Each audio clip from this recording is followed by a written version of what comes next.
sabi na mag-send sa akin after kung hindi lang sa Pilipinas siguro mas kaya niyang lumaban, nahirapan talaga siya sa presyo. Alam mo naman ibang presyo ng mga Pinoy doon. So kailangan perfect ka lagi. So nahirapan talaga si Maxine.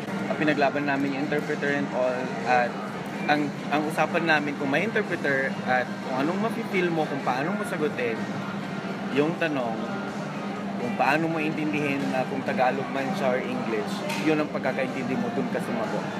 So kanina, nung una medyo naisip ko na parang at least nag-English siya dire-diretso. Pero siguro hindi niya masyadong na-internalize yung tanong. But at least hindi mali yung kanyang sagot. Ano yung nakikita niyo strengths niya? Maxine? She's one of the prettiest Miss Philippines the Philippines has ever sent in Miss Universe. And the challenge? Any beauty pageant. And the challenges? The challenges was to really, one was to make her stand out among the bevy of 86 candidates na alam natin sobrang gaganda ngayon. And second was for her to ace the Q&A dapat. And third was for her to be a good host delegate. We know it's very difficult, but it's something that we should be proud of.